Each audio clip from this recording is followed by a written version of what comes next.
So hello students, welcome back. So इस lecture में we'll be taking our discussion of matrices and determinants forward.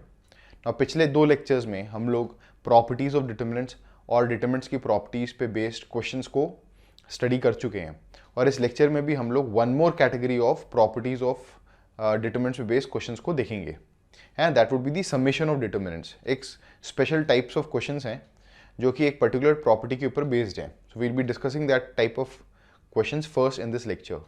And then will move forward to application of determinants, जहाँ पे हम देखेंगे कि determinants को कैसे हम लोग system of linear equations in 3 variables को सॉल्व करने में लगा सकते हैं, जहाँ पे हम क्रेमर्स रूल सीखेंगे. Then will be seeing the application of determinants in geometrical scenarios like finding the area of the triangle and so forth. So let us start forward with the discussion of the special types of questions जो कि summation based होते हैं और property of determinants पे based है. Now you would have all seen and जब हमने पिछले लेक्चर्स में देखा था कि हमने प्रॉपर्टी नंबर 6 सीखी थी, एक पर्टिकुलर प्रॉपर्टी सीखी थी जहाँ पे हमने देखा था कि if every element of a particular row or a column है ना can be written as a sum of 2 or more elements, तो हम एक बार में एक कॉलम या फिर एक रो को स्प्लिट कर सकते हैं. तो I will be writing that property once again and you can also see that property once again on your screen. तो सपोज मेरे पास a1 plus x, b1 plus y, c1 plus z है ना, a2 b2 c2, a3 b3 c3. तो suppose this is a determinant that is there with me. अब आप देख सकते हो इसमें जो पहली रो है, इस डिटर्मिनेंट की जो पहली रो है उसमें हर एक एलिमेंट है ना can be written as a sum of 2 numbers. तो मैं इस डिटर्मिनेंट को स्प्लिट कर सकता हूं इनटू 2 डिटर्मिनेंट्स. तो ये तो था स्प्लिटिंग है ना. And how would it happen, हमने सीखा था कि जब हम स्प्लिटिंग करते हैं तो वी ओनली स्प्लिट 1 रो और 1 कॉलम एट अ टाइम. तो हम सेकंड रो और थर्ड रो को तो एज इट इज रखेंगे. तो a2 b2 c2 है ना, a3 b3 c3 ये तो एज इट इज रहेंगे. अब सब में पहले वाले डिटर्मिनेंट सबके पहले वाले टर्म्स रख देता हूँ a1 b1 c1. सो जो मेरी फर्स्ट रो के हर एक एलिमेंट का पहला टर्म है वो मैंने पहले डिटर्मिनेंट में रख दिया और जो सेकंड है एक्स वाई जेड वो सेकंड में पुट कर दूंगा and the second row and the third row would remain as it is. तो ये प्रॉपर्टी हम ऑलरेडी देख चुके हैं and we have already done some questions that were based on this property. अब इस प्रॉपर्टी को हम splitting property भी कह सकते हैं because it helps us to split a given determinant into 2 or more depending on कि आपने एक रो या एक कॉलम में every element को 2 पार्ट्स में लिखा है कि 3 पार्ट्स में लिखा है ना, that would be dependent on that. Now इस प्रॉपर्टी में समझने लायक चीज ये है कि जब भी आप स्प्लिटिंग करते हो तो यू डू इट अलॉन्ग 1 रो और 1 कॉलम, मतलब आपने पहली रो को स्प्लिट किया तो सेकंड रो और third row have remain as it is. This is very very important. अब हम जो क्वेश्चंस की कैटेगरीज को अभी टैकल करने वाले हैं वहां पे इस प्रॉपर्टी का रिवर्स लगाएंगे. Now what is the reverse of this property, कि अगर एक से ज्यादा डिटर्मिनेंट्स का एडिशन हो, ध्यान से सुनना आप, अगर एक से ज्यादा डिटर्मिनेंट्स का एडिशन हो और अगर उनमें उन डिटर्मिनेंट्स में 2 रोज है ना, अभी हम रोज की बात इसलिए कर रहे हैं because the example is exhibiting the row phenomena.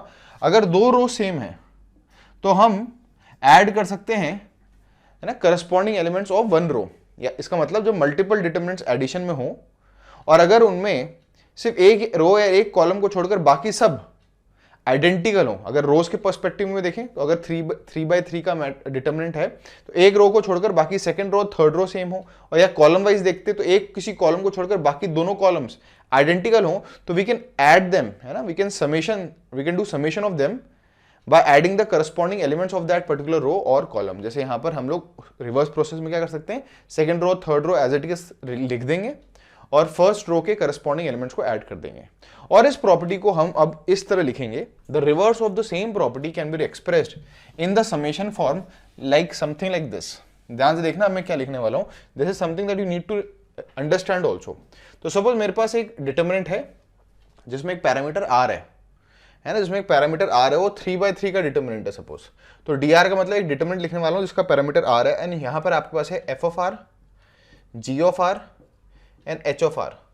ये चीज आपको समझ में आ गई. Function in are, g is another function in are and h is another function in are. और a b c a1 b1 c1. तो suppose this is your dr.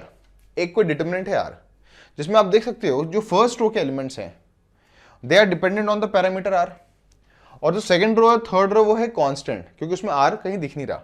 तो suppose you have summation of r is equal to 1 से लेकर suppose n D R, तो इसका मतलब are की अलग अलग वैल्यूज के लिए डी आर आएंगे।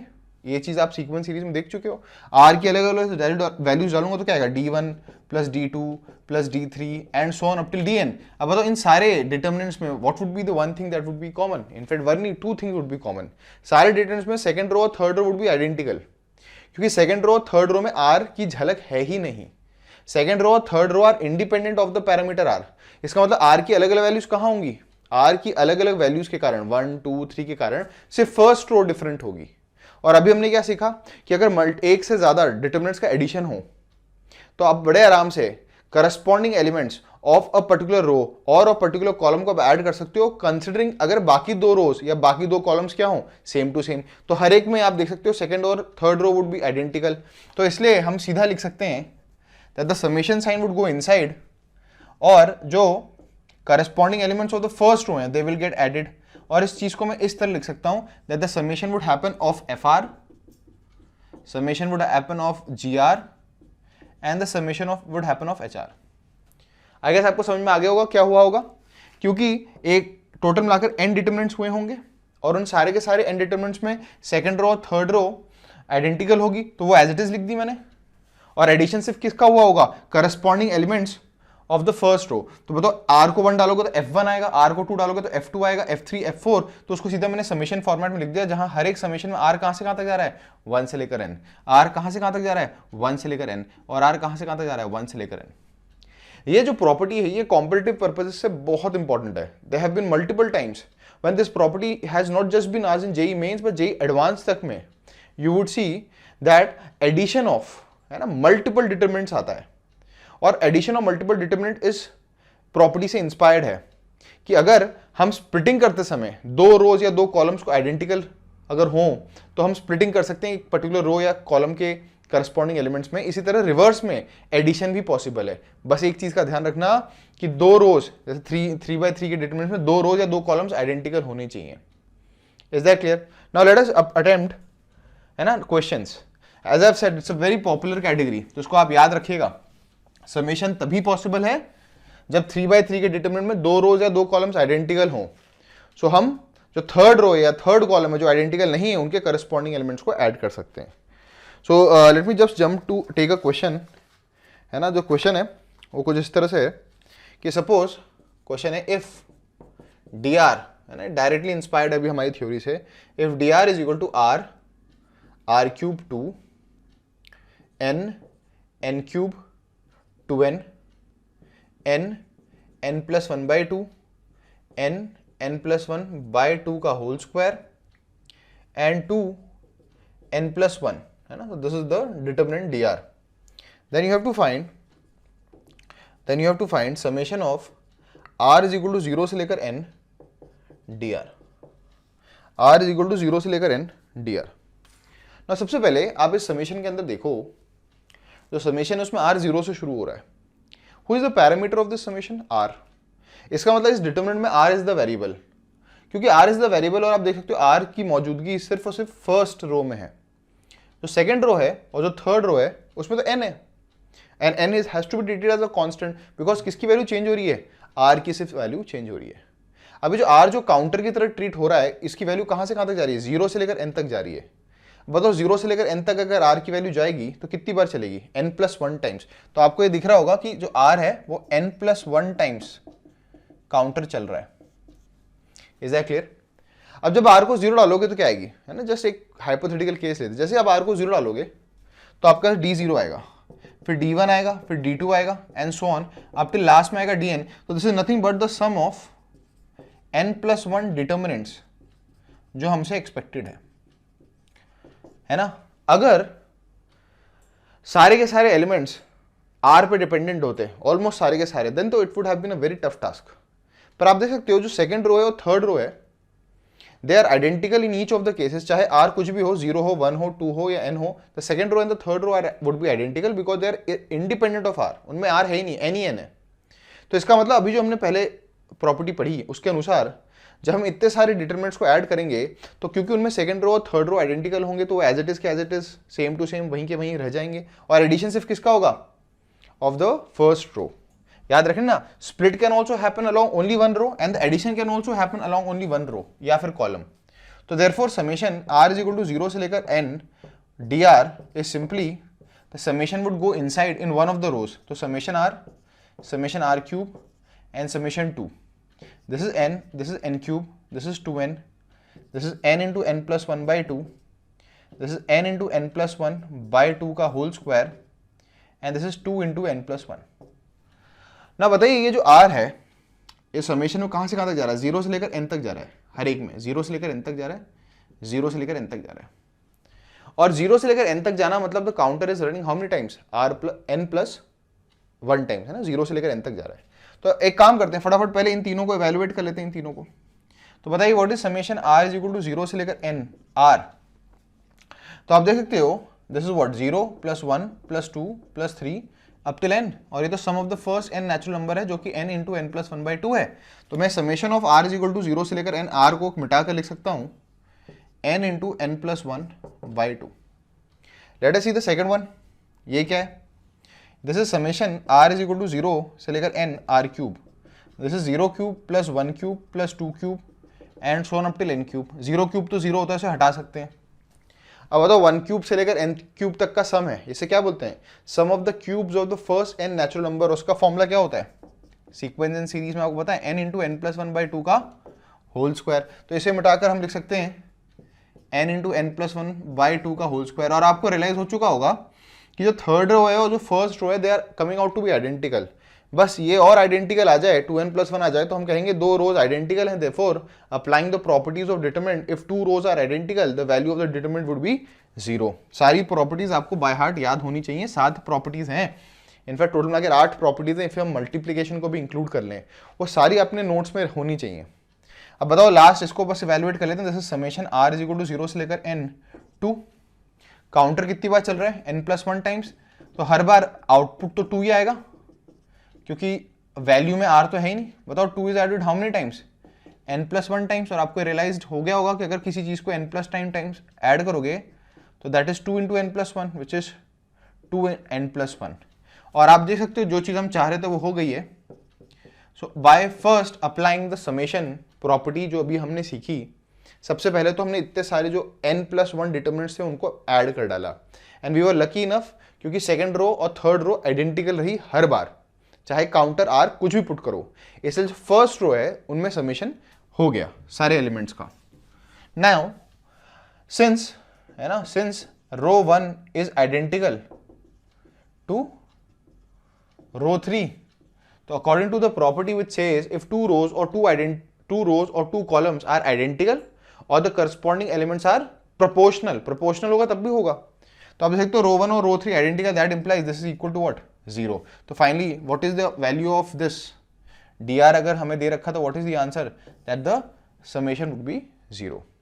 सो वेरी डिसेंट क्वेश्चन। मैंने इसके अंदर आपको बड़े आराम से समझा दिया कि किस तरीके से हम समेशन कर सकते हैं। Let us take one more question on the similar lines so that ये कंसेप्ट जो है हमें अच्छी तरीके से समझ में आ जाए। सो अगला क्वेश्चन है हमारे पास इसी लाइंस पे, देयर इज dr। अब आपको रियलाइज हो चुका होगा dr क्यों लिखते हैं। इट्स लाइक अ फंक्शन ना, अ डिटरमिनेंट जिसमें वेरिएबल क्या है? r। तो डिटरमिनेंट इन r है, तो इट्स 2r 1 n 1 minus 2 3 3 2 1। तो this is your dr। Then you have to find summation r is equal to 1 से लेकर n dr, है ना। This is the objective, this is what you have to evaluate. अब आप मुझे बताइए जो सेकंड रो है और जो थर्ड रो है, अगेन प्रीवियस क्वेश्चन की तरह है, जो सेकंड रो है और थर्ड रो है वो तो आइडेंटिकल रहेगी चाहे r की वैल्यू में कुछ भी डालूं। अब बताओ काउंटर कितनी बार चल रहा है? Who is the counter here? r। And counter चल रहा है 1 से लेकर n तक, तो it is n times that the counter is running. तो r को जब 1 डालोगे it would be d1 plus d2 plus d3 up till how much? dn। तो it would be the sum of या समेशन ऑफ n डिटरमिनेंट्स। कितने determinants का समेशन है ये? n डिटरमिनेंट्स का समेशन है। अब इन n डिटरमिनेंट्स का जो समेशन है उसके लिए हम कोशिश करेंगे ना, अगर हम लकी इनफ रहे कि इन सारे डिटरमिनेंट्स के अंदर अगर, क्योंकि सबके सब 3 by 3 के डिटरमिनेंट्स हैं, क्या कोई 2 रोज या 2 कॉलम्स हैं जो कि आर की इन वैल्यूज के अलग अलग वैल्यूज के लिए भी सेम रहती हैं। आर की अलग अलग वैल्यूज है ना 1 2 3, तो इन आर की अलग अलग वैल्यूज के लिए भी वो दो रोज या दो कॉलम्स आइडेंटिकल है। Yes, and that is the second row and the third row. R कुछ भी डालो, आप देख सकते हो this first second row and third row would remain same. तो एडिशन सिर्फ किसका होगा, फर्स्ट रो के अलॉन्ग कर दो, क्योंकि फर्स्ट रो में भी आप देख सकते हो आर सिर्फ एक ही जगह है, तो फर्स्ट रो में आप लगा सकते हो समेशन को। तो you can very well see applying the property summation r equal to 1 से लेकर d r would now simply be 1 minus 2 3 3 2 1 summation of 2r summation of 1 summation of n। और ये समेशन कहाँ से कहाँ तक होगा, 1 से लेकर n। ये चीज नोटिस करने वाली है कि समेशन कितनी बार चल रहा है, n टाइम्स चल रहा है। The summation is going n times. Now I am erasing this. हमें इसका आंसर लिखना है कि इसका आंसर क्या आएगा, है ना। I want to find out the answer. अब बताइए क्या होगा। The second row and the third row would be as it is 1 minus 2 3 3 2 1। अब बताइए समेशन ऑफ 2r क्या होगा। यहाँ लिख रहा हूँ summation of r is equal to 1 से लेकर n 2r। समेशन की प्रॉपर्टी लगाएंगे 2 बाहर आ जाएगा, this is r is equal to 1 से लेकर n r। What is this 1 plus 2 plus 3 plus 4 up till n, sum of the first n natural number, this is 2 into 2 तो बाहर था ही इंटू n प्लस 1 बाई 2, 2 से 2 cut जाएगा and this would be n into n plus 1, n into n plus 1। Let us find the second one, है ना। मैं इसको इरेज कर रहा हूँ। सेकंड क्या था हमारा, summation of r is equal to 1 से लेकर n 1। काउंटर कितनी बार चल रहा है, n टाइम्स, तो this is 1 plus 1 plus 1 how many times, n times. और ये क्या होगा n, तो ये n आ जाएगा। And finally what is this, r is equal to 1 से लेकर n समेशन n का। तो यहां पर क्या होगा, हर बार काउंटर चलेगा 1 2 3 4 5 r की टर्म्स में, पर वैल्यू क्या आएगी हमेशा n। तो n plus n how many times, n times, क्योंकि उसकी जो वैल्यू है that is independent of r। तो r का r काउंटर n टाइम चलेगा, पर हर बार वैल्यू क्या रिटर्न करेगा, n। तो what is this n into n which is n square, तो यह आ जाएगा n स्क्वायर। तो हमने समेशन अप्लाई किया और हमने समेशन ऑफ डी आर निकाल लिया। अब कुछ कॉमन आते हुए नजर आ रहा है क्या, yes you can see from the first row n can come out common, n common निकाल लो बाहर। और कुछ कॉमन आ रहा है, और कुछ कॉमन आ भी नहीं रहा, और कुछ आइडेंटिकल बन नहीं रहा, तो this would be your answer, है ना। अब इसको आप सिंप्लीफाई कर लेना। कैसे करेंगे इसको सिंप्लीफाई, कैसे कर सकते हैं इसको आप simplify, you can expand it along any one row और एनी वन कॉलम, है ना। मैं फर्स्ट रो के अलॉन्ग एक्सपैंड कर देता हूँ because the numbers are very simple. So what would this be n, let us expand, n तो बाहर था ही, n प्लस 1 फर्स्ट रो के अलॉन्ग कर रहा हूँ, n प्लस 1 इंटू, बताओ क्या होगा, minus 2 into 1 is minus 2, 2 into 3 is 6, तो माइनस 6, माइनस 1 इंटू पता है क्या आएगा, 1 को छुपाएंगे तो 1 इंटू 1 1, माइनस 3 इंटू 3 इज 9, है ना, 1 माइनस 9। एंड फाइनली क्या आएगा, plus n into 2 minus 3 into minus 2 is minus 6, तो प्लस 6। सो फाइनली आ जाएगा n, what is this, minus 8 into n plus 1, है ना, माइनस 1 और ये माइनस 8 है तो प्लस 8 हो जाएगा, है ना, क्योंकि minus minus would be plus, and this is what, plus 8n। अब इसको सिंप्लीफाई करते हैं, एक्सपैंड करोगे तो क्या आएगा, माइनस 8n से 8n कट जाएगा, और माइनस 8 प्लस 8 ये भी कट जाएगा, तो finally it would be n into 0 and the answer would be 0। तो आप देखते हो on expansion the determinant came out to be 0। So I guess this has given you a decent idea कि कैसे हम लोगों ने इस समेशन को यूटिलाइज किया और बाद में एक्सपेंशन करके आंसर को 0 ले आए। तो this was that last type of category of questions जो मैं चाहता था कि आपका एक्सपोजर हो, एंड दैट वाज कि जिस तरह से आप स्प्लिट कर सकते हो डिटरमिनेंट्स को। इफ 3/3 के डिटरमिनेंट में अगर 2 रोज या 2 कॉलम्स आइडेंटिकल हैं तो आप स्प्लिट कर सकते हो। If each element of any row और column can be written as a sum of two numbers, तो हम ऐसे स्प्लिट कर सकते हैं। वैसे एडिशन भी कर सकते हो, और एडिशन या समेशन करते समय आपको क्या ध्यान रखना है कि 2 रोज या 2 कॉलम्स आइडेंटिकल हो तो आप समेशन सिर्फ और सिर्फ एक रो या एक कॉलम में लगा सकते हो, जैसे हम इन क्वेश्चंस में कर रहे थे। द 2 क्वेश्चन जो हमने अटेम्प्ट किए उनमें लकी इनफ थे कि दोनों में ही जो समेशन लग रहा था वो फर्स्ट रो में लग रहा था। So that was the discussion of the types of questions जो कि प्रॉपर्टीज ऑफ डिटरमिनेंट्स पे आते हैं। Now let us take a discussion forward और डिस्कस करते हैं एप्लीकेशन ऑफ डिटरमिनेंट्स, है ना। दिस एप्लीकेशन ऑफ डिटरमिनेंट्स आपने पहले भी कई सारे ऐसे जगह होंगे जहाँ पे आपने डिटरमिनेंट्स को ऑलरेडी अप्लाई कर रखा होगा, even though determinants is being taught in class 12th, पर अर्लियर क्लास 11th में और क्लास 10th में भी आपने ऐसे कई सारी चीज़ों को पढ़ रखा है जहाँ पे डिटरमिनेंट्स का एप्लीकेशन हो सकता था और हो सकता है आपने किया भी हो। तो let us move to application of determinants.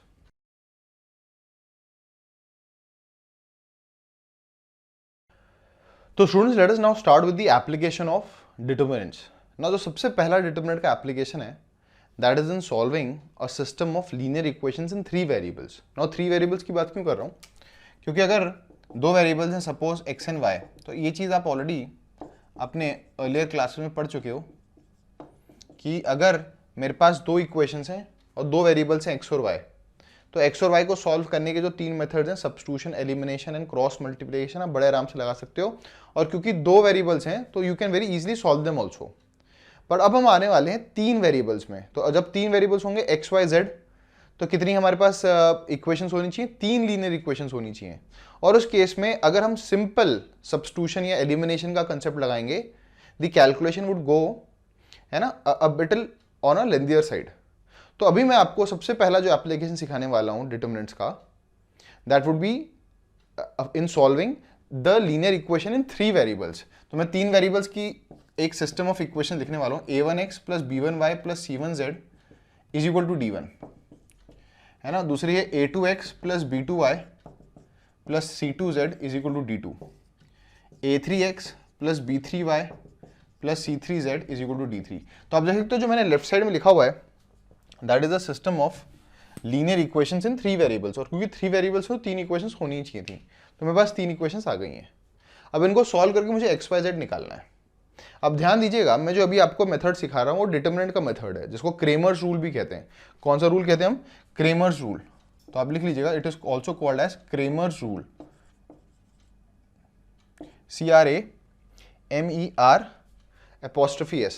Cramer's rule. ये जो क्रेमर्स रूल है जनरली बहुत ही बढ़िया रूल है। और आगे चलकर हम एक और तरीका सीखने वाले हैं सिस्टम ऑफ लीनियर इक्वेशंस को सॉल्व करने का, जो कि एकेडमिक्स में बहुत फेमस है, जिसमें हम इनवर्स ऑफ अ मैट्रिक्स का यूज करेंगे, है ना, finding the solution of system of linear equations by using the matrix method. तो इसको आप क्रेमर्स रूल के नाम से लिख लीजिएगा। This is much more popular for competitive purposes, है ना, क्योंकि बहुत सिंपल सा है, सीधा सा प्रोसेस है, बड़े तेजी से आंसर निकलता है। अब कुछ टर्मिनोलॉजीज हैं that you should be aware of, है ना, before we start to learn कि कैसे सिस्टम ऑफ लीनियर इक्वेशंस को हम सॉल्व करते हैं। There are some terminologies that you should be aware of. ना वो टर्मिनोलॉजीज क्या हैं? सबसे पहले होती है होमोजीनियस इक्वेशंस, और दूसरा है नॉन होमोजीनियस इक्वेशंस। अब इसका क्या मतलब होता है? Homogeneous equations and non homogeneous equation, homogeneous linear equations, non homogeneous linear equations, linear equations की बात कर रहे हैं। आप देखते हो ये जो इक्वेशन लिखी हुई है, इसमें जो लेफ्ट साइड की 3 टर्म्स हैं, उनमें जो वेरिएबल्स हैं उनकी पावर 1 1 1 है। तो ये जो तीनों टर्म्स हैं उनकी डिग्री 1 है, जबकि राइट साइड में एक कांस्टेंट है d1। तो जो राइट साइड वाला टर्म है उसकी डिग्री कितनी है? 0। तो the degree is not throughout same, some of the terms of degree 1 and some of the terms of degree 0, इसलिए इसको कहेंगे non homogeneous linear equations. Linear word add कर देता हूं, चलो, What would we say? Non-homogeneous linear equations। तो अगर मैं इसको होमोजीनियस बनाना चाहता तो क्या करता? अगर ये d1, d2, d3 में मिटा दूं और सबकी जगह 0 लिख दूं, तो आप देख सकते हो राइट साइड में कोई टर्म ही नहीं बची। तो ये जो सिस्टम ऑफ लीनियर इक्वेशंस होगा in 3 variables would be called as what? Homogeneous linear equations, क्योंकि जो हर एक टर्म है हर एक इक्वेशन में उसकी डिग्री कितनी है? 1, है ना। पर नंदलेस ये पहली चीज है जो आपको पता होनी चाहिए। Let us come back to this. अगर हमें नॉन होमोजीनियस सॉल्व करनी आती होगी तो आप समझ ही गए होगे होमोजीनियस सॉल्व करना कोई टफ टास्क नहीं होगा। तो जैसे मैंने बोला, we should be aware of some terminologies, और सबसे इंपॉर्टेंट टर्मिनोलॉजीज थी कि हमें ये पता रहे कि कब हम होमोजीनियस बोलते हैं और कब नॉन होमोजीनियस बोलते हैं, बिकॉज ये क्वेश्चंस में भी वर्डिंग्स बहुत यूज होती हैं, एंड थ्योरी में भी आप किसी बुक से पढ़ने की कोशिश करोगे तो वर्ड्स बहुत यूज होते हैं। Homogeneous system of linear equations, non homogeneous system of linear equations. तो अभी जो मैंने बोर्ड पे लिखा वो non homogeneous system of linear equations है, जहां पे मैंने जानबूझ के थोड़ा सिस्टमैटिक तरीके से इक्वेशंस को लिखा है, सो दैट सारी x की टर्म्स एक के नीचे एक हों, y की टर्म्स एक के नीचे एक हों, z की टर्म्स एक के नीचे एक हों, और कांस्टेंट टर्म राइट साइड में हो। और x के जो कोफिशिएंट उनको मैंने a1 a2 a3 से डिनोट किया, y के कोफिशिएंट को मैंने b1 b2 b3 से डिनोट किया, और z के कोफिशिएंट को c1 c2 और c3 से डिनोट किया, and the constants are d1 d2 d3 on the right side. ना आता है दूसरी एक चीज है ना, टाइप्स ऑफ सॉल्यूशंस। तो एक और चीज आप लिख लीजिए जो आपको पता होना चाहिए, टाइप्स ऑफ सॉल्यूशन। तो अगर मेरे पास एक सिस्टम ऑफ इक्वेशन है, सिस्टम ऑफ इक्वेशन है, तो सिस्टम ऑफ इक्वेशंस के दो तरीके सॉल्यूशंस हो सकते हैं ना, मैं पूरी पूरी ट्री बना रहा हूं, दो तरह के सॉल्यूशंस हो सकते हैं, आप भी लिख लीजिएगा। सबसे पहला है consistent solution, consistent system, consistent system. Now what do you mean bye consistent system? Consistent का मतलब कि एटलीस्ट वन सॉल्यूशन हो। मतलब जैसे आप लोगों को याद होगा अर्लियर क्लास में आप पढ़ चुके हो, linear equation in two variable में तीन तरह के सॉल्यूशंस पॉसिबल थे, no solution, one solution, infinite solution. उसी तरीके से अगर system of linear equation three variable हो और उसके कम से कम एक सॉल्यूशन आ जाए, कम से कम एक सॉल्यूशन आए, तो उसको बोलते हैं कंसिस्टेंट सिस्टम। कंसिस्टेंट सिस्टम मतलब सॉल्यूशन आएंगे। तो अगला क्या होगा? नॉन कंसिस्टेंट या इनकंसिस्टेंट। तो इनकंसिस्टेंट का मतलब क्या होगा? No solution. इनकंसिस्टेंट का मतलब होगा नो सॉल्यूशन, है ना। इसके आगे ये तो जा रहा, ये राइट साइड वाला ट्री तो आगे नहीं बढ़ेगा। अब कंसिस्टेंट सिस्टम में भी कई सारी चीजें हो सकती हैं। क्या हो सकती हैं? कंसिस्टेंट में दो चीजें हो सकती हैं, या तो आपके पास एग्जैक्टली वन सॉल्यूशन है ना, यूनिक सॉल्यूशन जिसको बोलते थे, या फिर आपके पास सॉल्यूशंस कितना है? इनफाइनाइट, है ना। आपने ये जज कर लिया होगा कि जो मैं क्रेमर्स रूल अभी आपको सिखाने वाला हूं उसमें मैं सॉल्यूशंस निकालने के लिए आपको फॉर्मुलेस दूंगा, और उन फॉर्मुलेस के बेसिस पे हम ये भी जज कर लेंगे कि कब हम कह सकते हैं कि एक सिस्टम ऑफ इक्वेशंस के कंसिस्टेंट है कि वो इनकंसिस्टेंट है, और अगर कंसिस्टेंट है तो वन सॉल्यूशन आएंगे कि इनफाइनाइट सॉल्यूशन आएंगे। तो ये कंडीशन हम स्टडी करेंगे सबसे पहले। अच्छा, उसके लिए टर्मिनोलॉजी समझ रहे हैं तो आपको समझ में आ गया कंसिस्टेंट सिस्टम का मतलब क्या है? कम से कम एक सोल्यूशन आए, और इनकंसिस्टेंट का मतलब सोल्यूशन आए ही नहीं। अच्छा, अगर कम से कम एक सोल्यूशन आएंगे दो चीजें हो सकती हैं, या तो एग्जैक्टली वन सोल्यूशन आ रहा है जिसको यूनिक सोल्यूशन भी बोलते हैं, या फिर इनफाइनाइट सोल्यूशन है। अच्छा, अब एग्जैक्टली वन सोल्यूशन में भी दो कैटेगरीज हैं, ये थोड़ा अलग है जो समझने वाली है, और वो क्या है? ट्रिवियल सोल्यूशन, ट्रिवियल सोल्यूशन और नॉन ट्रिवियल सोल्यूशन।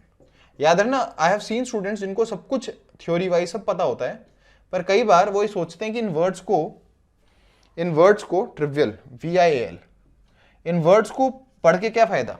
क्वेश्चन में वो कहेगा find the condition for the system to be trivial और नॉन ट्रिवियल, तो ये वर्डिंग्स आपको बहुत ही अच्छी तरीके से याद होनी चाहिए। अब ट्रिवियल सोल्यूशन कब होता है? ट्रिवियल सोल्यूशन तब बोलते हैं when all variables are equal to zero. मतलब आपने सॉल्व किया और मान लो तीन वेरिएबल्स हैं x y z, तो मैं लिख देता हूं x is equal to Y is equal to Z is equal to zero आ जाए। अगर एग्जैक्ट वन सोल्यूशन तो आया, पर सारे सोल्यूशन एक्स वाई जेड, जो एक ही सोल्यूशन आया एक्स वाई जेड, ट्रिपलेट आएगा ना सोल्यूशन का, जो ट्रिपलेट आया सोल्यूशन का, उसमें जो तीनों वेरिएबल्स हैं वो जीरो आ जाए, तो उसको कहते हैं ट्रिवियल सोल्यूशन। कौन सा सोल्यूशन कहते हैं? Trivial solution. और अगर इनमें से कोई भी एक, at least one of the variable, at least one of variable x हो वाई हो, कोई एक variable not equal to zero आ जाए, कम से कम एक वेरिएबल तो नॉट इक्वल टू जीरो आए, तब हम उसको कहते हैं non trivial solution. So please right it down, this is the tree that you should be aware of. Now let us study what is Cramer's rule, है ना। ज्यादा इसका प्रूफ नहीं करेंगे हम, बस सीधा की सीधा आउटकम लिखेंगे कि क्रेमर्स रूल क्या कहता है कि अगर मेरे को इस तरह की non homogeneous system of linear equations मिल जाए तो मैं सोल्यूशंस कैसे निकालूंगा। Is that clear? और जैसे मैंने बोला, ये Cramer's rule is very popular and very much, है ना, applicable for competitive examinations. Academics में उन्होंने सिस्टम ऑफ लीनियर इक्वेशंस को इनवर्स ऑफ अ मैट्रिक्स से सॉल्व किया, जो कि हम सब्सिक्वेंट लेक्चर्स में पढ़ेंगे, पर अभी हम डिटरमिनेंट्स यूज कर रहे हैं। तो I guess you have copied this tree that you should be aware of. Pause करना लेक्चर को, but you should be aware of all the terminologies की कंसिस्टेंट कब बोलते हैं, इनकंसिस्टेंट कब बोलते हैं। कंसिस्टेंट का मतलब एटलीस्ट वन सोल्यूशन है, उसमें दो कैटेगरीज हो सकती हैं, एग्जैक्टली वन सोल्यूशन है, इनफाइनाइट सोल्यूशन, और ट्रिवियल कब बोलते हैं और नॉन ट्रिवियल कब बोलते हैं।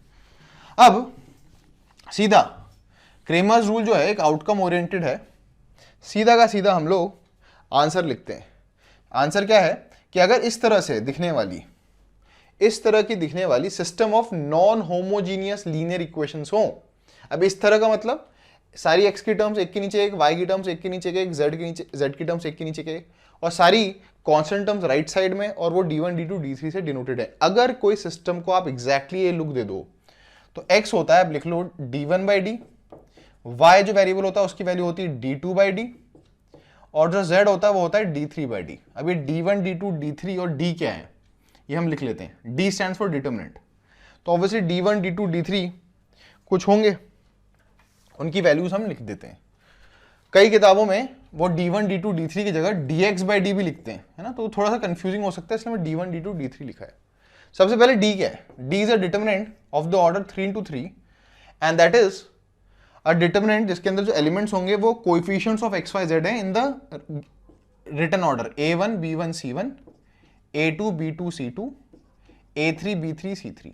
तो जो डिनोमिनेटर का d है, जो हर एक, है ना, वेरिएबल के आंसर में जो डिनोमिनेटर का डिटर्मिनेंट d है वो क्या है? It is a determinant that is form by the coefficients of x y z। Is that clear? अब आता है d1 क्या है? d1, अगर आपने d1 समझ लिया तो फिर आप d2 d3 अपने आप लिख लोगे। d1 क्या है? d1 किससे रिलेटेड? x है। तो d1 निकालने के लिए हम क्या करते हैं, जो हमारा d डिटर्मिनेंट है उसमें जो x के कोएफिशिएंट है, बताओ x के कोएफिशिएंट कौन है? a1 a2 a3, उनको हटाकर कांस्टेंट d1 d2 d3 से रिप्लेस कर दो तो वो d1 हो जाएगा। d1 d2 d3 b1 b2 b3 c1 c2 c3। अब आप बताइए d2 क्या होगा इस लॉजिक से? d2 किससे रिलेटेड है? y से, y वेरिएबल निकलेगा उससे। तो इसका मतलब जो d वेरिएबल, d डिटर्मिनेंट है उसमें जो y के कोएफिशिएंट्स हैं b1 b2 b3 उनको रिप्लेस कर दो। तो a1 a2 a3 को एज इट इज रहने दो, c1 c2 c3 को एज इट इज रहने दो। पर क्योंकि d2 y के कोएफिशिएंट से, y के वेरिएबल से रिलेटेड है, तो जो y के कोएफिशिएंट्स हैं in the system of equation उनको रिप्लेस करके d1 d2 d3 कांस्टेंट के साथ रिप्लेस कर दो। Is that clear? अब इसी तरह से बताओ d3 क्या होगा? d3 होगा, d3 z वेरिएबल से रिलेटेड है, तो z के जो कोएफिशिएंट्स हैं उनको आप रिप्लेस कर दो कांस्टेंट्स d1 d2 d3 से। तो b1 b2 b3 d1 d2 d3, तो ये सब डिटर्मिनेंट्स हैं d1 d2 d3। इनको आप क्विकली इवैल्यूएट कर लोगे once you look at the system of linear equations and you have given them this look where all x y z terms are on the left side and the constant term is on the right side. तो जब ये आप कर लोगे तो आप फिर ये जो डिटर्मिनेंट्स हैं उनको इन फॉर्मूलेस में पुट करोगे और d1 by d करके x निकाल लोगे, d2 by d करके y निकाल लोगे, d3 by d करके z निकाल लोगे। Make a note of this. अब ये तो हो गया सोल्यूशन की बात। अब आ जाती है कंडीशंस की, कि क्या इनको सॉल्व करने के बाद जो मेरे पास आउटकम्स आएंगे उनको हम किस तरह कैटेगराइज कर सकते हैं, कि जिस तरह हमने वो ट्री बनाई थी, है ना, कि सॉल्यूशंस को क्या बोल सकते हैं, इनफाइनाइट सॉल्यूशन कब बोलते हैं, नो सॉल्यूशन कब बोलते हैं, उनको थोड़ा स्टडी करते हैं, है ना। तो आई गेस आपको ये चीज समझ में आ गई होगी। तो make a note of this. मैं d1 d2 और d3 को एज इट इज अभी रहने देता हूं। सबसे पहली कंडीशन लिखें, हैशटैग सबसे पहली कंडीशन लिखें। सबसे पहली कंडीशन है कि मान लेते हैं जो हमारा d है, देखो d क्या है, हर एक वेरिएबल के डिनोमिनेटर में आएगा डिटर्मिनेंट। अगर d नॉट इक्वल टू 0 है, इफ लिख देता हूं, if d is not equal to 0, इसका क्या मतलब है कि डिनोमिनेटर 0 नहीं है। किसी भी कैलकुलेशन में एक्स वाई जेड वेरिएबल की कैलकुलेशन में डिनोमिनेटर 0 नहीं है। अगर डिनोमिनेटर 0 नहीं है, इसका मतलब जो फ्रैक्शन है वो नॉट डिफाइंड या इन्फिनिटी नहीं हो सकता, मतलब कोई फाइनाइट क्वांटिटी तो आएगी आएगी। तो अगर d नॉट इक्वल टू 0 हो, देन वी कैन से, है ना, d नॉट इक्वल टू 0 हो and at least one out of, क्या बोला मैंने, and at least one out of d1, d2, d3, d1, d2, d3 जो आप निकालोगे is not equal to 0, then system is consistent. Then the system is consistent. सबसे पहले ये लिख लो consistent है। What do you mean by consistent? मतलब solution तो आएगा, और solution आने की कंडीशन तो सिर्फ यही sufficient है ना। इनफैक्ट आप ये लिख सकते हो, if d is not equal to 0, अगर जो हमारा डिटर्मिनेंट d है वो नॉट इक्वल टू 0 है, इसका मतलब हर एक वेरिएबल की कैलकुलेशन में जो डिनोमिनेटर है वो 0 नहीं है। और आपको फ्रैक्शंस की नॉलेज से पता है कि अगर किसी फ्रैक्शन का डिनोमिनेटर 0 नहीं, मतलब वो कोई फाइनाइट क्वांटिटी आ सकती है। तो उसने क्या बोला, मतलब आप लिख लो कि d is not equal to 0, मतलब the system is consistent. Consistent तो है ही, पर साथ में आपने ये देखा कि at least one out of d1 d2 d3 में से कम कोई एक नॉट इक्वल टू 0 हो, then you would say that the system is consistent and it has unique, consistent और ब्रैकेट में लिख लो unique and non trivial solution. मतलब एक सोल्यूशन आएगा, यूनिक सोल्यूशन आएगा, और नॉन ट्रिवियल होगा। नॉन ट्रिवियल का मतलब सारे एक्स वाई जेड 0 नहीं हो सकते। Is that clear? अब व्हाट इफ अगर अगला स्टेटमेंट हो d is not equal to 0, d तो नॉट इक्वल टू 0 आ जाए, and D1 is equal to D2 is equal to D3 is equal to 0 आ जाए, तो बताओ अभी मैंने क्या सिखाया? अगर डिनोमिनेटर में जो डिटरमिनेंट D है वो नॉट इक्वल टू 0 है, मतलब फ्रैक्शन कोई ना कोई फाइनाइट क्वांटिटी तो देगा, है ना, मतलब आंसर जो है वो जो सिस्टम है वो कंसिस्टेंट तो है ही। पर अगर D1 D2 D3 भी D1 D2 D3 0 हो गए तो डिनोमिनेटर 0 नहीं है, पर D1 D2 D3 0 हो गए, मतलब हर एक कैलकुलेशन में जो फ्रैक्शन का न्यूमरेटर है वो 0 हो गया। तो what is 0 upon anything finite? 0। तो in that case we would say then system is consistent,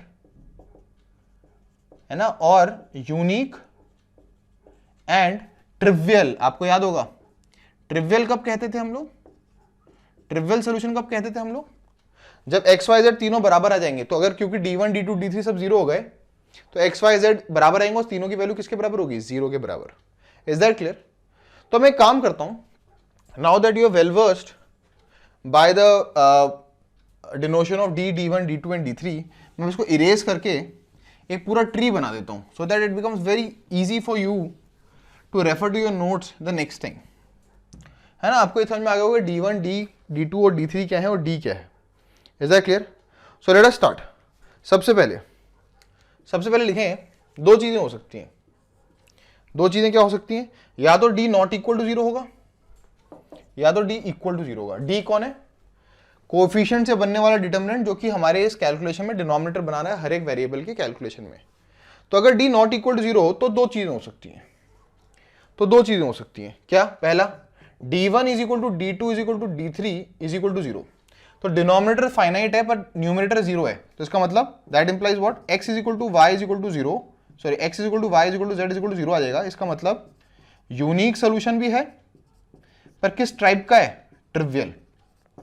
ये ट्रिवियल वर्ड याद होना चाहिए आपको। ट्रिवियल का मतलब कि यूनिक हो और सारे के सारे वेरिएबल्स किसके बराबर हो? 0 के।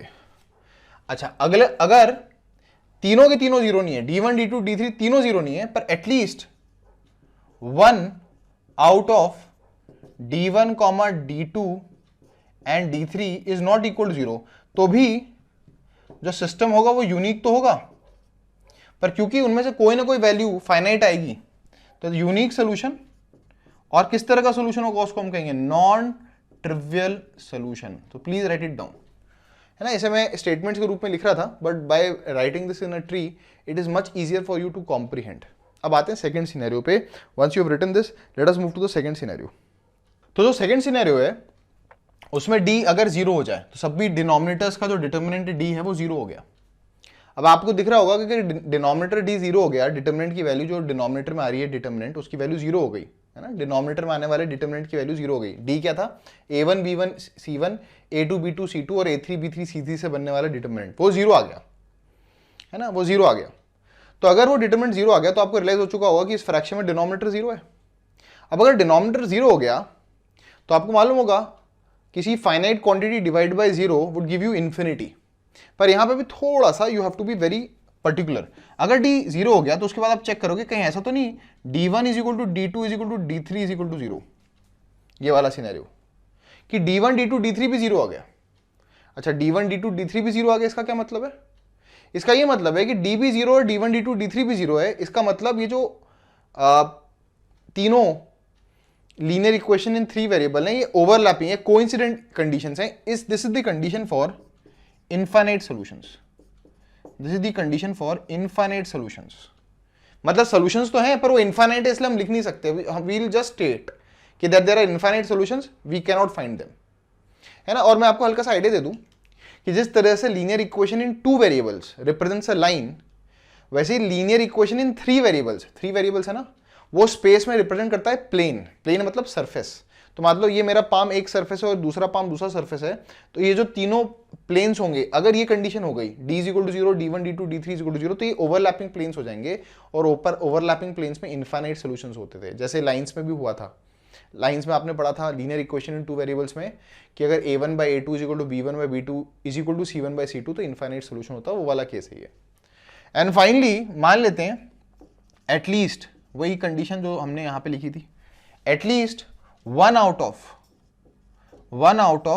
D1, D2 एंड D3, या और D3 लिख देता हूं, है ना, और d3 is not equal to 0, तो क्या होगा? इसका मतलब d1 d2 d3 में से कोई कम से कम एक भी ऐसा हो जाए जो नॉट इक्वल टू 0, तो उस केस में क्या होगा? मान लेते हैं d1 नॉट इक्वल टू 0 है, तो वो फाइनाइट क्वांटिटी है, और नीचे क्या है? 0, क्योंकि d 0 है।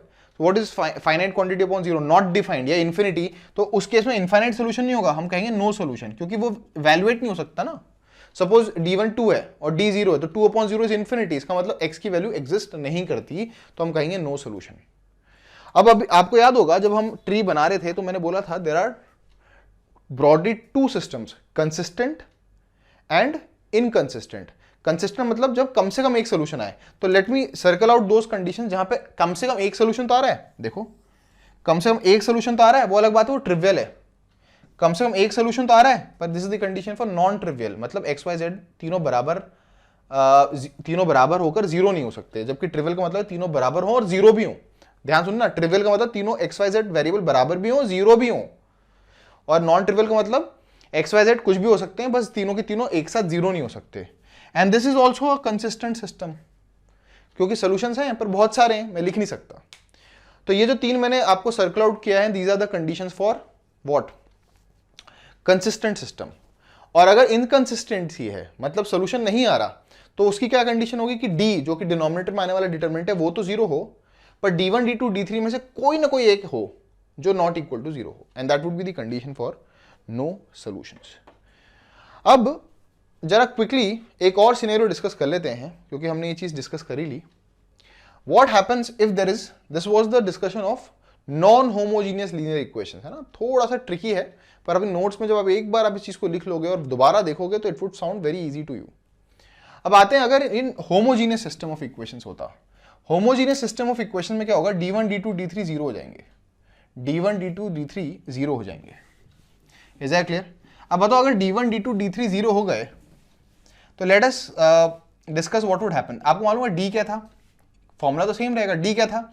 a1 b1 c1 a2 b2 c2 a3 b3 c3, coefficients of xyz का डिटरमिनेंट था। चलो वो तो कोई फाइनाइट क्वांटिटी भी आ सकती है, जीरो भी आ सकता है, वो तो हम कैलकुलेट करके निकालेंगे। But what would happen about d1? d1 क्या था? d1 डिटरमिनेंट x से जुड़ा हुआ था, तो हम क्या करते थे? x के कोएफिशिएंट की जगह d1 रख देते थे, कांस्टेंट्स को रख देते थे, पर सारे कांस्टेंट्स जीरो हो गए, क्योंकि होमोजीनियस हो गया ना। ये किस तरह का सिस्टम है? होमोजीनियस। क्योंकि होमोजीनियस हो गया, तो जो कांस्टेंट्स थे on the right side d1 d2 d3, small d1 small d2 और स्मॉल d3, वो सारे जीरो हो गए। तो जीरो हो गए तो ये d1 कुछ डिटरमिनेंट d1 कुछ दिखने में ऐसा होगा, और अगर वो ऐसा हो गया, इसका मतलब गारंटी की ये चीज जीरो होगी, क्योंकि आपको मालूम है if any row and if every element of a row और या every element of a column becomes zero, then the value of the determinant is zero. इसका क्या मतलब है? इसका ये मतलब है कि d1 जिस तरह जीरो हुआ है, कैपिटल D1 जिस तरह जीरो हुआ है, इस तरह डिटरमिनेंट 2 भी जीरो हो जाएगा, डिटरमिनेंट 3 भी जीरो हो जाएगा, क्योंकि डिटरमिनेंट 2 में b1 b2 b3 को उठा के आप जीरो लिख दोगे। तो what would happen in that scenario then? तो उस सिनेरियो में जो ट्री होगा वो कुछ इस तरह से बनेगा, है ना। d के ऊपर अभी भी जोर होगा, तो you have homogeneous system of equation, जिसमें आपको पता है कि d1 is equal to d2 is equal to d3 is equal to zero, तो पक्का आएंगे ही आएंगे। क्यों आएंगे? क्योंकि हमारी कैलकुलेशन में जो कांस्टेंट्स थे, स्मॉल d1 स्मॉल d2 और स्मॉल d3, वो तो सारे जीरो हो गए, तो डिटरमिनेंट में एक पूरी कॉलम जीरो हो जाएगी, तो वो तो जीरो आएंगे ही आएंगे। अब वो दो सोल्यूशंस क्या हो सकते हैं? या तो you will get d not equal to zero, d जो भी हमने डिटरमिनेंट निकाला था ऑफ द कोएफिशिएंट, वो नॉट इक्वल टू जीरो आएगा। तो अगर वो नॉट इक्वल टू जीरो है, तो तीनों डिनोमिनेटर्स में एक फाइनाइट क्वांटिटी आएगी, और ऊपर न्यूमरेटर में d1 d2 d3 जो है वो क्या हो जाएंगे? जीरो। तो आप समझ चुके होंगे, then you would have unique solution, है ना। और वो सारा सोल्यूशंस कैसे होंगे? ट्रिवियल। क्यों होंगे ट्रिवियल? क्योंकि भैया d1 डिटरमिनेंट d2 और डिटरमिनेंट d3 जीरो है, और zero upon anything finite is zero, तो x is equal to y is equal to z is equal to zero आ जाएगा। That is the condition for trivial solution या unique solution, या फिर consistent भी होगा सिस्टम, क्योंकि सोल्यूशन तो आएगा। पर what if d is equal to 0? What if d is equal to 0? d is equal to 0, अगर d भी 0 हो गया, तो ऊपर न्यूमरेटर तो 0 थे ही, 0 by 0 इनडिटरमिनेट फॉर्म होगा, that would be the condition for infinite solutions.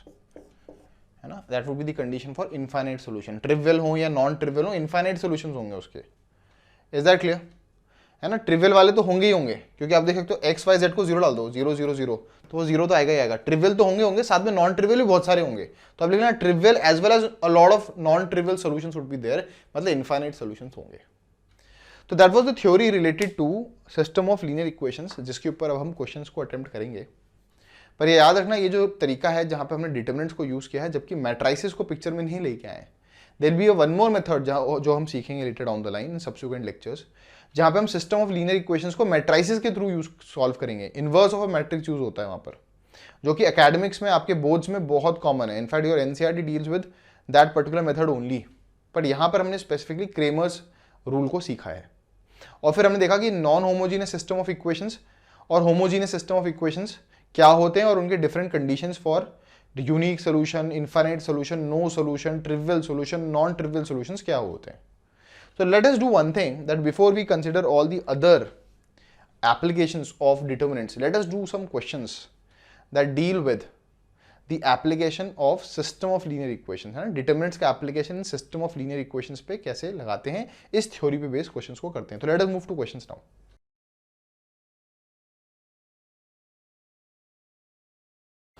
तो students let us now move to some questions.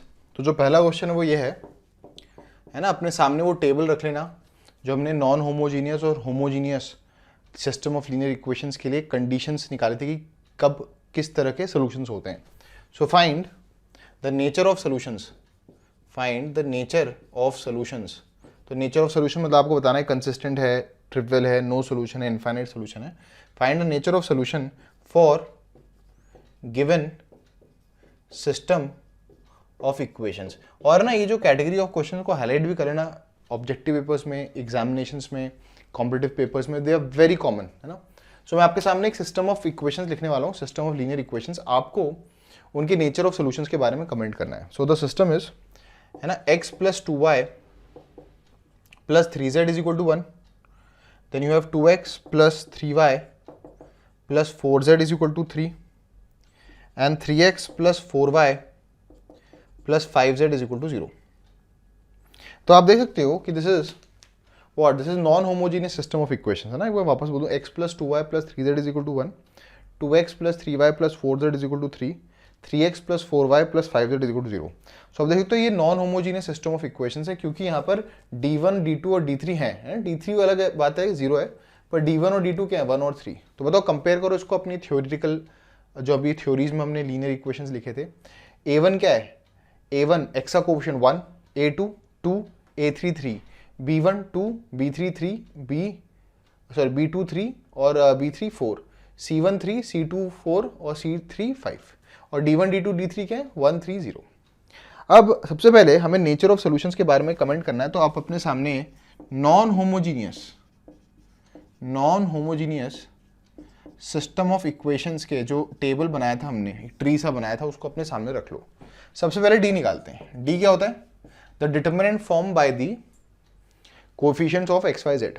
अच्छा ये ध्यान से देखो, ये जो इक्वेशंस हैं they are almost in that, almost कहते हैं exactly in the same format जिस फॉर्मेट में हमने थ्योरी लिखी थी, है ना। तो वो 3 सिस्टम ऑफ इक्वेशन लिखा था, तो 1 2 3, 2 3 4, 3 4 5।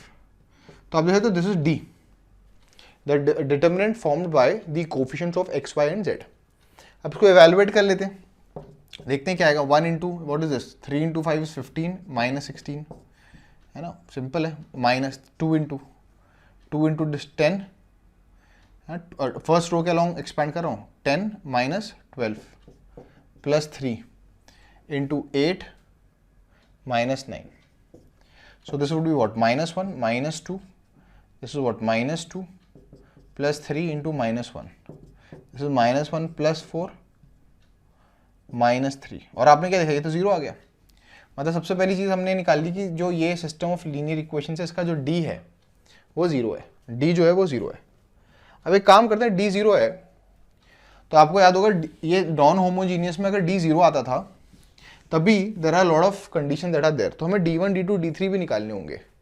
अगर d1 d2 d3 में से कोई भी एक 0 नहीं आता है तो नो सोल्यूशन होगा, और अगर तीनों 0 आ जाते हैं तो इनफाइनाइट सोल्यूशन होता है। एक बार आप अपना प्लीज वो ट्री को रेफर कर लो। तो let us find D1। D1 क्या था कि जो अभी हमने D लिखा था, है ना, D को पहले वापस ले देता हूँ, 1 2 3 2 3 4 3 4 5, इसको सॉल्व किया हमने, D की वैल्यू क्या निकाली हमने, 0 है। अब हम D1 निकाल रहे हैं। D1 में क्या करते थे, जो x का कोफिशिएंट होता था, याद है ना, x क्या था, D1/D। तो जो x के कोफिशिएंट थे 1 2 3, उनको मिटाकर जो D1 है कांस्टेंट से उनको ऐड कर देते हैं, 1 3 0। जरा फटाफट इसको इवैल्यूएट करते हैं, देखते हैं D1 क्या आएगा। तो D1 क्या होगा, 1 इंटू वही फर्स्ट रो के अलॉन्ग एक्सपेंड करो, 15 माइनस 16 माइनस 2 इंटू 15 माइनस 0, है ना, 15 माइनस 0 प्लस 3 इंटू, है ना, 12 minus 0। So you will get what, -5 -1 -30 plus 36। तो दिस इज व्हाट 5। तो आपने क्या देखा, D इज इक्वल टू 0 आ गया और D1 नॉट इक्वल टू 0 हो गया। D इज इक्वल टू 0 हो गया और D1 नॉट इक्वल टू 0 हो गया। प्लीज पलट के उस टेबल को देखें जहां पे हमने लिखा था कि अगर D not equal, sorry, D 0 होता है और उसके बाद D1, D2 एंड D3 में से at least 1 is not equal to 0, that is the condition for what, no solution. और लॉजिक वाइज क्या देखा था हमने, क्योंकि D1 5 आ गया तो x क्या होता है, D1/D, तो दिस वुड बी 5, D1 5 आया था ना, है ना, तो D1 अगर 5/0 विच इज व्हाट, इन्फिनिटी या नॉट डिफाइंड, इसका मतलब the solution is not defined या नो सोल्यूशन इज देयर। जबकि अगर D1 0 आ गया होता तो फिर D2 निकालते, मान लो वो भी 0 आ जाता, और D3 निकालते, मान लो वो भी 0 आ जाता। तो मैं आपको वापस रिवाइज कर दूं, D1 D2 D3 अगर तीनों 0 आ जाते और D भी 0 होता तो that would be the case for infinite solution. तो ट्री आपके सामने होना चाहिए and you should be remembering those all those conditions that we have discussed in that tree, and this would be very helpful in even in objective papers. तो let us take one more question. अगला question देखते हैं। अगला question क्या बोल रहा है, if x, y, z are not all simultaneously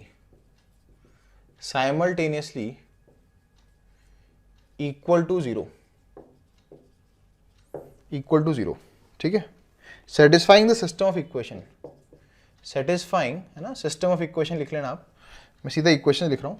equations हैं sin 3 theta into x minus y plus z is equal to 0, cos 2 theta into x plus 4y plus 3z is equal to 0, and last is 2x plus 7y plus 7z is equal to 0। तो ये आप देख सकते हो system of linear equations हैं X Y Z में, और अभी तक आप ये फोर्सी कर चुके होंगे कि ये होमोजीनियस है, क्योंकि राइट साइड में जो कांस्टेंट टर्म्स हैं वो 0 है।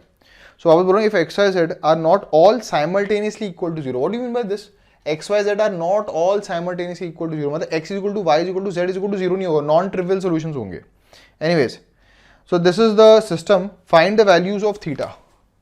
क्वेश्चन है find values of theta if theta lies between 0 से लेकर 2 पाई।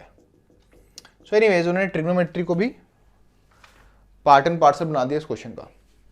तो सबसे पहले आपको मैं याद दिला दूं कि अभी हमने देखा था कि अगर मेरे पास a1x plus b1y plus c1z is equal to 0, a2x plus b2y plus c2z is equal to 0 और a3x plus b3y plus 3z is equal to 0, homogeneous है ना, होमोजीनियस सिस्टम ऑफ इक्वेशंस है। होमोजीनियस क्यों डिस्कस कर रहा हूँ, क्योंकि जो क्वेश्चंस मुझे दे रखे हैं वो होमोजीनियस ही हैं। तो क्वेश्चन में मेरे को सिस्टम दे रखा है वो होमोजीनियस है। बताओ a1 क्या है, sin 3 थीटा, a2 क्या है, cos 2 थीटा, a3 क्या है 2, b1 b2 b3 क्या है -1 4 और 7, c1 c2 c3 क्या है 1 3 और 7, और राइट साइड में सारे कॉन्स्टेंट 0 है। तो होमोजीनियस सिस्टम ऑफ इक्वेशन है। होमोजीनियस सिस्टम ऑफ इक्वेशन के बारे में हमने क्या पढ़ा था कि इनमें d1 d2 d3 तो 0 होते हैं, तो दो चीजें होती हैं, या तो d 0 होगा या तो d नॉट इक्वल टू 0 होगा। अगर d 0 होगा, है ना, तो अगर d 0 होगा और अगर d नॉट इक्वल टू 0 होगा, तो हमने दो कंडीशंस पढ़ी थी, रेफर टू दैट कंडीशन जो हमने पढ़ी थी, उन कंडीशंस को देखो अपने सामने कि जब दो कंडीशंस थी तो हमने क्या सीखा था। अगर d नॉट इक्वल टू 0 था, that was the condition for unique but trivial solution, वापस बोल रहा हूँ, that was the condition for unique, sorry D not equal to zero was the condition for unique but trivial solution. Trivial solution मतलब x is equal to Y is equal to Z is equal to zero था। क्यों था? क्योंकि जब हम x निकालेंगे which is d1 by D, तो d is not equal to zero, मतलब denominator is not equal to zero, पर d1 इज जीरो।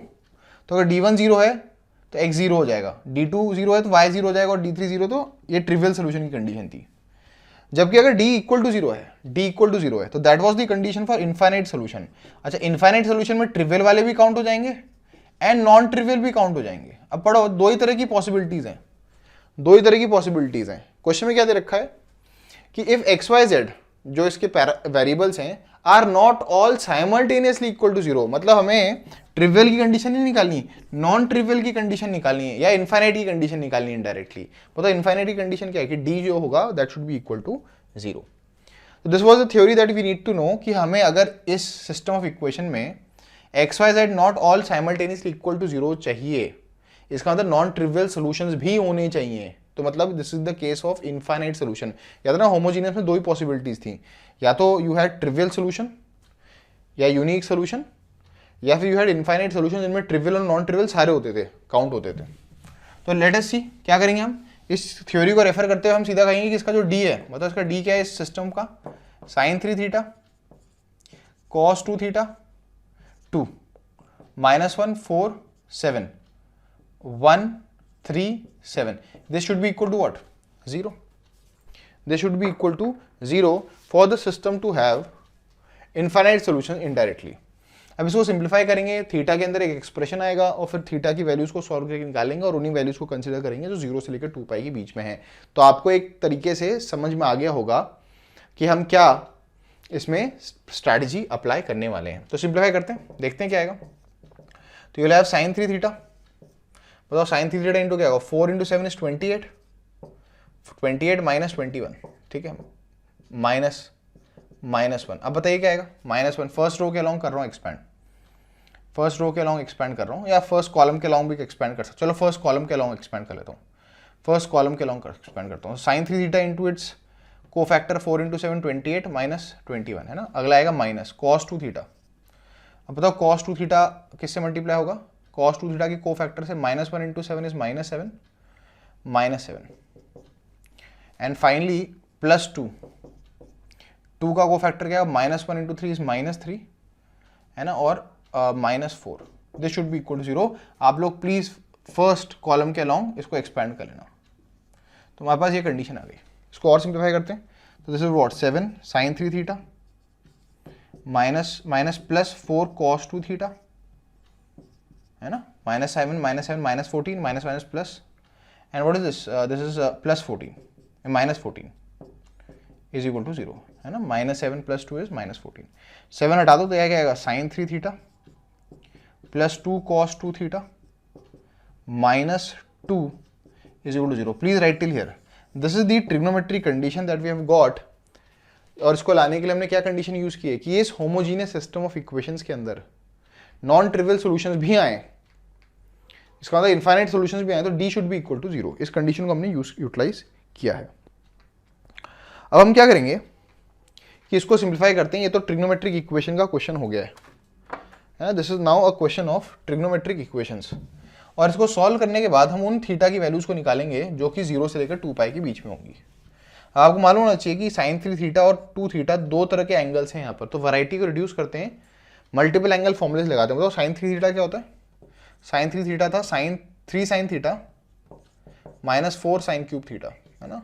प्लीज आप लोग अपने फॉर्मुलेस को रिवाइज करना। +2 इंटू कॉस 2 थीटा का एक फॉर्मूला था 1 - 2 sine square theta -2 is equal to 0।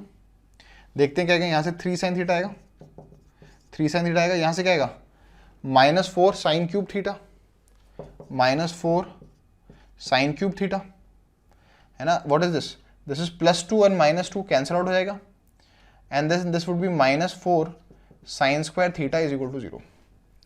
From here you can very well see sine theta would get common, in fact minus sine theta common आ जाएगा। तो माइनस साइन थीटा कॉमन आएगा तो क्या बचेगा, 4 साइन स्क्वायर थीटा यहाँ से, क्योंकि साइन थीटा माइनस तो निकाल ही लिया है ना, +4 sine theta and -3 is equal to 0। So this is the expression that will get. क्या किया आपने, समझ में आ गया, मैंने माइनस साइन कॉमन निकाला तो ये क्वांटिटी पॉजिटिव हो गई, ये वाली क्वांटिटी भी पॉजिटिव हो गई, इनमें से साइन निकल गया तो यहाँ साइन स्क्वायर थीटा बचा, यहाँ साइन थीटा बचा, और क्योंकि ये पॉजिटिव क्वांटिटी जिसमें माइनस साइन कॉमन निकाला तो ये प्लस हो गया, सॉरी प्लस था तो माइनस हो गया, और साइन थीटा कॉमन निकला तो -3 हो गया। अब दो चीज़ें हो सकती हैं, इसको और सिंप्लीफाई कर सकते हैं क्या, स्प्लिटिंग द मिडिल टर्म लगाने की कोशिश करो। This is what, sign theta into what is this 4 into 3 is 12। 12 को कैसे स्प्लिट करोगे कि आपके पास 12 को कैसे स्प्लिट करोगे कि आपके पास 12 को कैसे स्प्लिट करोगे, इसको स्प्लिटिंग द मिडिल टर्म लगाओ, क्वाड्रेटिक है ना साइन थीटा के अंदर, it's a quadratic in sine theta. तो 12 को स्प्लिट करना है 4 लाने के लिए, तो हम स्प्लिट कर सकते हैं 4 sine square theta plus 6 sine theta minus 2 sine theta -3 is equal to 0। Should get minus sine theta, यहाँ से क्या कॉमन निकलेगा, 2 साइन थीटा कॉमन निकल जाएगा यहाँ से, तो क्या बचेगा 2 साइन थीटा प्लस 3, यहाँ से -1, 2 साइन थीटा प्लस 3, तो सिंप्लीफाई हो गया। Finally you got minus sine theta into 2 sine theta -1 into 2 sine theta plus 3 is equal to 0। अब इन तीन लोगों का प्रोडक्ट 0 है, तो अगर इन तीन लोगों का प्रोडक्ट 0 तो क्या क्या हो सकता है, या तो साइन थीटा 0 होगा, ठीक है, या तो 2 साइन थीटा -1 0 होगा, इसका मतलब sine theta is equal to half आएगा, या फिर 2 साइन थीटा प्लस 3 0 है, इसका मतलब साइन थीटा ये वाला एक्सप्रेशन 0 होगा, मतलब sine theta is equal to -3/2 होगा।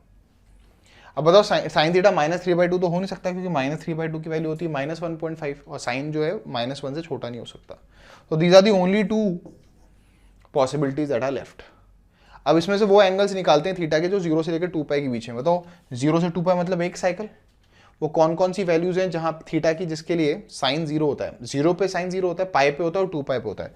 तो यहाँ से क्या क्या सोल्यूशन आएंगे, 0 पाई 2π।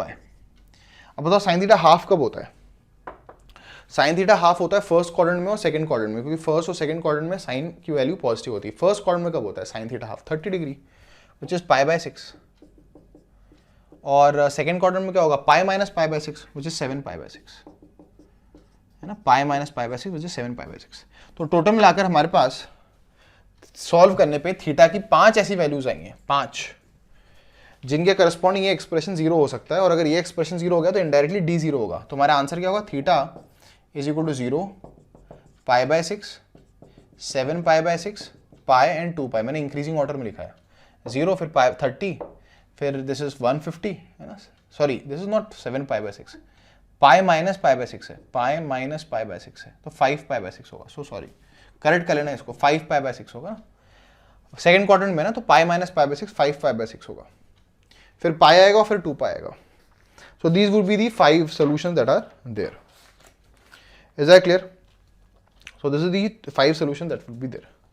सो let us now quickly take one more last question, so that हमें एक तरीके से ये जो हमने थ्योरी अभी पढ़ी है वो रीअफर्म हो जाए कि किस तरीके से हम क्वेश्चंस में लगा सकते हैं। डायरेक्ट फॉर्मूला एप्लीकेशंस हैं, जो हमने कंडीशंस पढ़ी हैं उन्हीं को अप्लाई करना है, उनको याद करके रखना है। और क्रेमर्स रूल कंपटीशन के हिसाब से तो बहुत ही पॉपुलर है। सो अगला क्वेश्चन है, you have to find nature of solutions. तो इस तरह का क्वेश्चन हम पहले भी कर चुके हैं। Nature of solution of system, system क्या दे रखा है आपको, तो यहाँ लिख रहा हूँ system 2x plus Y plus Z is equal to 3, ये पहली equation 2x plus Y plus Z is equal to 3, फिर x plus 2y plus Z is equal to 4, और तीसरी है 3x plus Z is equal to 2। Let me just check, 2x plus Y plus Z is equal to 3, x plus 2y plus Z is equal to 4, 2x plus Z is equal to 2। Is that clear? अब मुझे बताइए ये जो system है वो कैसा है, ये non homogeneous system of equations है, नॉन होमोजीनियस है। अब आप में से कोई कुछ लोग ये सोच रहे होंगे कि थर्ड इक्वेशन में y की टर्म ही नहीं है, y का कोएफिशिएंट 0 है, this is non homogeneous system. अब हमें ये चेक करना है कि इसके कितने सॉल्यूशंस आएंगे। तो आपको मालूम है नॉन होमोजीनियस वाला ट्री अपने सामने खोल लीजिए। तो सबसे पहले हम लोग क्या करेंगे, सबसे पहले हम लोग d निकालेंगे, सबसे पहले हम लोग क्या निकालेंगे, d निकालेंगे, फिर d1 निकालेंगे, फिर d2 निकालेंगे, फिर d3 निकालेंगे। बताओ d क्या है, d है 2 1 1 1 2 1 3 0 1, मेरे ख्याल से आपने फट से रियलाइज कर लिया होगा कैसे। 213 213 120 120 111, ठीक है। अब एक काम करते हैं, इसको फटाफट एक्सपांड करके इसकी वैल्यू निकाल लेते हैं। बताओ क्या आएगा। फर्स्ट रो के लॉन्ग कर लेते हैं, 2 into 2 minus 0 minus 1 into 1 minus 3 1 minus 3 plus 1 into 0 minus 6। Simplify करते हैं क्या आएगा, 4 माइनस माइनस प्लस 2 माइनस 6, 0 आ जाएगा, मतलब डी की वैल्यू 0 आ गई। अब d1 निकालते हैं। d1 क्या आएगा, d1 में क्या करते थे, याद था, वापस याद दिला दूं, x होता था d1 बाई डी, y होता था d2 बाई डी और z होता था d3 बाई डी, है ना। इसको अपने सामने याद रखना। बताओ d1 कैसे निकलेगा, जो x के कोएफिशिएंट है उनकी तरह कांस्टेंट टर्म डाल दो तो क्या आएगा, 3 4 2 1 2 0 1 1 1। तो जो x के कोएफिशिएंट थे 2 1 3 d में, उनकी जगह मैंने कांस्टेंट सम 3 4 और 2 डाल दिए, 3 4 और 2 डाल दिए। फटाफट एक्सपैंड करते हैं, देखते हैं क्या आएगा। 3 इंटू फर्स्ट रो के लॉन्ग ही करते हैं, 2 minus 0 minus 1 into this is 4 4 minus 2 4 minus 2 4 minus 2 plus 1 into 4 into 0 0 minus 4, so this is what 6, this is what minus 2, this is what minus 4। ये भी 0 आ गया, ये भी 0 आ गया, है ना। इसी तरह से d2 निकालिएगा। d2 क्या होगा, d के अंदर जो y के कोएफिशिएंट्स हैं 1 2 और 0, उनको रिप्लेस करके कांस्टेंट लग देते हैं। 2 1 3 3 4 2 1 1 1, है ना। कैलकुलेशन इंटेंसिव है, फटाफट इसको कैलकुलेट करते हैं। ये क्या आएगा, 2 इंटू 4 माइनस 2, सीधा लिख दूँ 2, है ना। फर्स्ट रो के लॉन्ग कर रहा हूँ, 2 इंटू को factor 4 minus 2 is 2 minus 3 into 1 minus 3 which is minus 2 and then 1 into plus 1 into 2 minus 12 2 minus 12 क्या आएगा, ये 4 minus plus minus minus plus 6 and what is this minus 10, ये भी 0 आ गया, बहुत बढ़िया। इसी तरह से d3 निकालेंगे। d3 क्या आएगा, d3 में क्या होगा, d के जो z के कोएफिशिएंट्स हैं 1 1 1, उनकी जगह 3 4 2 डाल देंगे तो आएगा 2 1 3 2 1 3 1 2 0 3 4 2। तो d में जो z के कोएफिशिएंट्स है उनकी जगह मैंने कांस्टेंट वाले कांस्टेंट डाल दिए 3 4 2। इसको सिंप्लीफाई कर लेना, I know this is also come out to be 0, this would also come out to be 0। तो बताओ क्या हुआ, d भी 0 d1 भी 0 d2 भी 0 d3 भी 0। बताओ कौन सी कंडीशन है, d1 is equal to d2 is equal to d3 is equal to 0 and d is also equal to 0। बताओ जब सब 0 होते हैं तो क्या सोल्यूशन था, ट्री को कंसल्ट करो, बताओ ट्री को कंसल्ट करो, सब 0 है तो 0 by 0 0 by 0 0 by 0 infinite solutions आ जाएंगे ना। इनडिटरमिनेट फॉर्म है, मतलब डिटरमाइन ही नहीं कर सकते, इतने सारे सॉल्यूशंस हैं कि हम डिटरमाइन ही नहीं कर सकते। तो d is equal to d1 is equal to d2 is equal to d3 is equal to 0 आया है, और that's the solution for, that's the condition for infinite solution. तो आप लिख लेना, there will be infinite solutions for this system of equations. So I guess आपको ये चीज़ clear होगी कि कैसे हम लोग जो अभी हमने नॉलेज गेन की है, किसकी गेन की है, क्रेमर्स रूल की नॉलेज गेन की है, उसको हम कैसे यूटिलाइज करते हैं इन क्वेश्चन सॉल्विंग और क्वेश्चंस को सॉल्व करते हैं। So let us now quickly move forward and cover the remaining application of determinants, है ना, and they are mostly the geometrical applications.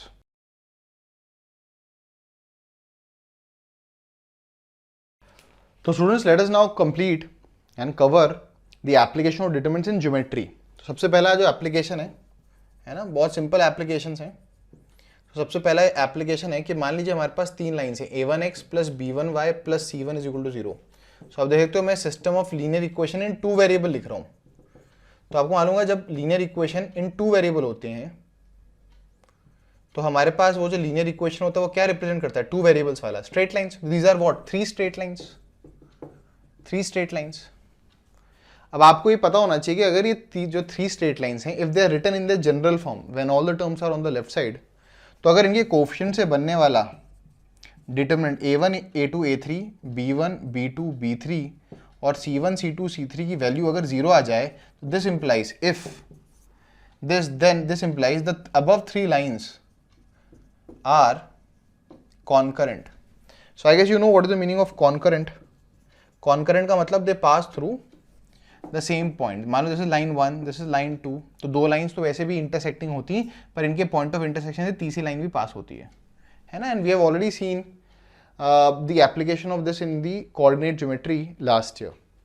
Nonetheless अगर आपको नहीं भी पता होगा तो ये आप थ्योरी याद कर लीजिए, और अगली बार से अगर कॉन्करेंसी ऑफ 3 लाइंस को चेक करने में आए, याद रखना ये कॉन्करेंसी ऑफ 3 लाइंस तभी लग पाएगी जब वो 3 लाइंस कहाँ हो, 2D में हो, एक्स और वाई प्लेन में हो, है ना। That was the first application कि अगर 3 लाइंस हमें एक्स वाई प्लेन पर दे दिए जाएं तो उनकी कॉन्करेंसी की कंडीशन क्या है कि उनका जो डी होगा, एक्स वाई और कॉन्स्टेंट टर्म से बनने वाले कोएफिशिएंट्स के बनने वाले डिटरमिनेंट की जो वैल्यू होगी वो किसके बराबर होनी चाहिए, 0 के बराबर होनी चाहिए। That was the first application. फिर एक दूसरी एप्लीकेशन हमने, एप्लीकेशन नंबर 2, ये हम लोगों ने देख रखी है जब हम लोग कोनिक इक्वेशंस पढ़ रहे थे। सो कोनिक इक्वेशन में आपने पढ़ रखा है कि अगर हमारे पास एक सेकेंड डिग्री इक्वेशन है in x and y which is of the form ax² plus 2gxy plus 2hxy, sorry ax² plus 2hxy plus by² plus 2gx plus 2fy plus c is equal to 0। तो आपको याद होगा a second degree equation in x and Y represents either pair of straight lines और a conic, और conic के अंदर कौन कौन से फिगर आते हैं, सर्कल, पैराबोला, इलिप्स और हाइपरबोला। तो हम इसका डेल्टा निकालते हैं which is given by AHG, HBF and GFC। और अगर ये डेल्टा इक्वल टू 0 आ जाता है, अगर ये डेल्टा की वैल्यू इक्वल टू 0 आ जाती है, देन द अबव, है ना, equation represents pair of straight lines. ये हम लोगों ने पेयर ऑफ स्ट्रेट लाइंस वाले टॉपिक में कर रखा है ऑलरेडी। और अगर it is not equal to 0, है ना, अदरवाइज लिख लेना आप, otherwise it would represent what, conic, otherwise it would represent conic. This was the second application.